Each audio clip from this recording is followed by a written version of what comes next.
الحمدللہ وحدہ والصلاة والسلام علی من لا نبی بعدہ اما بعد فاعوذ باللہ من الشیطان الرجیم بسم اللہ الرحمن الرحیم قال اللہ تبارک وتعالی فی القرآن المجید والذین هم لأماناتهم وعہدهم راعون صدق اللہ العظیم۔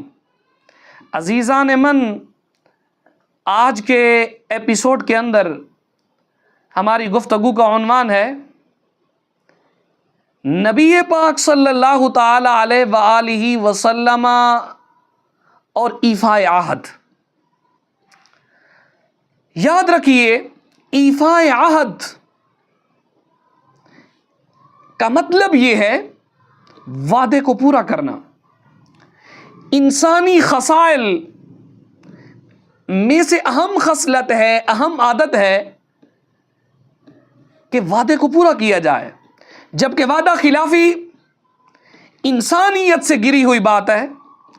اسلام نے وعدے کو پورا کرنے پر بہت زور دیا ہے۔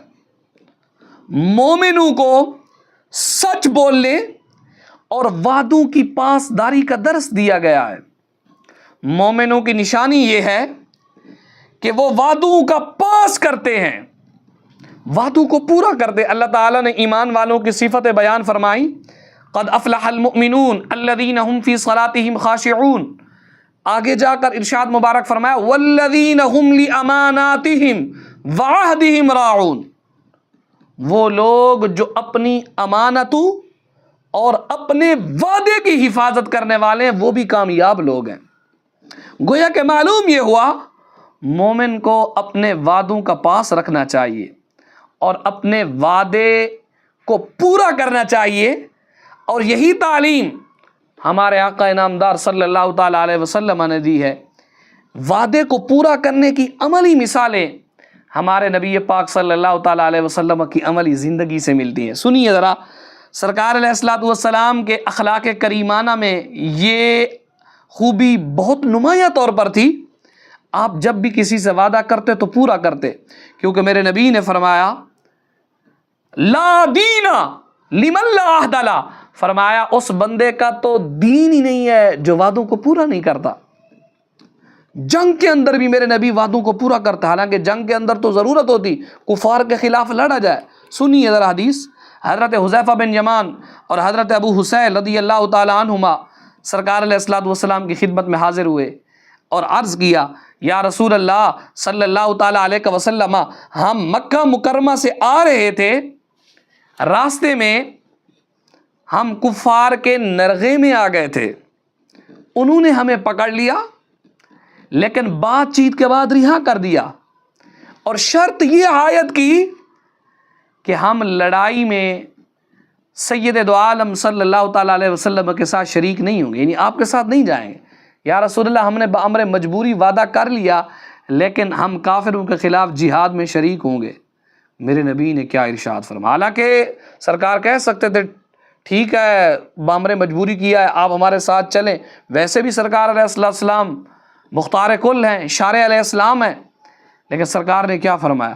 فرمایا تم وعدہ کر کے آئے ہو نا، انصرفا، تم میدان جنگ سے واپس چلے جاؤ، نفیلہم بعہدہم نستعین اللہ علیہم۔ سرکار نے فرمایا تم دونوں یہاں سے واپس چلے جاؤ، ہم مسلمان ہیں، ہم ہر حال میں اپنا وعدہ پورا کریں گے، اور ہمیں ان کے خلاف صرف اللہ تعالیٰ کی مدد درکار ہے۔ آپ اندازہ لگائیے، یہ غزوہ بدر کا موقع تھا جب مسلمان تعداد میں بھی بہت تھوڑے تھے اور انہیں ایک ایک فرد کی ضرورت تھی، حالات بھی بہت مشکل تھے، لیکن نبی پاک صلی اللہ تعالیٰ علیہ وسلم نے ان مشکل حالات میں بھی وعدہ پورا کیا۔ ہم مسلمانوں کو نبی رحمت صلی اللہ تعالیٰ علیہ وسلم کی سنت پر عمل کرتے ہوئے اپنے وعدے کی وفا کرنی چاہیے، وعدے کو پورا کرنا چاہیے، وعدے کی خلاف ورزی کبھی بھی نہیں کرنی چاہیے۔ مزید سنیے، حضرت عبداللہ بن ابو حمزہ رضی اللہ تعالیٰ عنہ کہتے ہیں، یہ حدیث سنن ابی داؤد کے اندر موجود ہے، آپ کہتے ہیں سرکار علیہ الصلوۃ والسلام کے مبعوث ہونے سے پہلے کی یہ بات ہے میں نے آپ سے ایک سودا کیا، لین دین، سرکار علیہ الصلوۃ والسلام تجارت بھی فرماتے تھے، کہتے میں نے آپ سے سودا کیا، کچھ قیمت باقی رہ گئی، میں نے آپ سے وعدہ کیا آپ یہی ٹھہریں، میں ابھی لے کر آتا ہوں، مگر یہ بات میں بھول گیا کہ میں نے واپس بھی جانا ہے۔ 3 دن بعد مجھے یاد آیا، میں دوڑتا ہوا اس جگہ پر گیا تو دیکھا سرکار علیہ الصلوۃ والسلام وہیں موجود ہیں، لیکن سرکار علیہ الصلوۃ والسلام مجھ سے ناراض نہیں ہوئے، مجھے اتنا فرمایا یا فتیٰ لقد شککت علی انا ہاہنا منذ 3 انتظرک، اے نوجوان تم نے مجھے بہت تکلیف دی، میں 3 دن سے یہاں آپ کا انتظار کر رہا ہوں۔ آپ اندازہ لگائیے، کائنات کے والی، کائنات کے بادشاہ، میرے رب ذوالجلال کے محبوب نبی، امت کے لجپال نبی، امت کے غم گسار نبی، ساری شان و شوکت کے مالک ہونے کے باوجود 3 دن کھڑے رہے، انتظار کرتے رہے، کیوں؟ وعدہ کیا ہے کہ وہ بھائی آ رہے ہیں، آ کر انہوں نے مجھے قیمت ادا کرنی ہے، لین دین کرنا ہے، معاملے کو مکمل کرنا ہے، لیکن انہیں بھول گیا۔ میرے نبی پاک صلی اللہ تعالیٰ علیہ وسلم 3 دن تک انتظار کرتے رہے۔ اسی طرح دیکھیں نا، بات تو یہ ہے نا، انسان کی اصل عزت آبرو تو اس وقت سمجھی جاتی ہے جب دشمن بھی اس کی تعریفیں کرنے لگ جائیں۔ مشہور محاورہ ہے الفضل ما شہدت بہ الاعداء، فضل و شرف وہ ہے جس کی گواہی دشمن بھی دے۔ نبی پاک صلی اللہ تعالیٰ علیہ وسلم کے ایفاء عہد اور اخلاق کریمانہ کی گواہی دشمنوں نے بھی دی ہے۔ سرکار علیہ الصلوۃ والسلام کا جب دعوتی خط شاہ روم ہرقل کو پہنچا، اس نے تحقیق کی غرض سے حضرت ابو سفیان رضی اللہ تعالیٰ عنہ کو دربار میں بلایا۔ ابھی حضرت ابو سفیان رضی اللہ تعالیٰ عنہ اسلام نہیں لائے تھے، دربار میں بلایا، نبی پاک صلی اللہ تعالیٰ علیہ وسلم کے اعلیٰ کردار اور تعلیمات کے بارے میں پوچھا تو اس کا ایک سوال تھا، فہل یغدر، کیا وہ عہد شکنی کرتا ہے؟ سرکار کے بارے میں شاہ روم نے پوچھا کیا وہ عہد شکنی کرتا ہے؟ حضرت ابو سفیان اس وقت اسلام نہیں لائے تھے، انہوں نے کیا جواب دیا؟ کہنے لگے لا، نا وہ عہد شکنی بالکل نہیں کرتے۔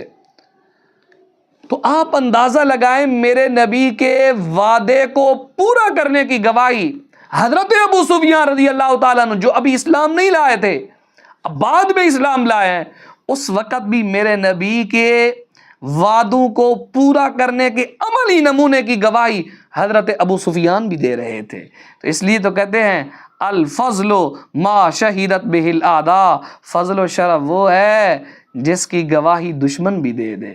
دعا ہے رب ذوالجلال کی بارگاہ میں، رب جل وعلا ہمیں اپنے نبی پاک صلی اللہ تعالیٰ علیہ وسلم کے اسوہ حسنہ کو اپنانے کی توفیق رفیق عطا فرمائے۔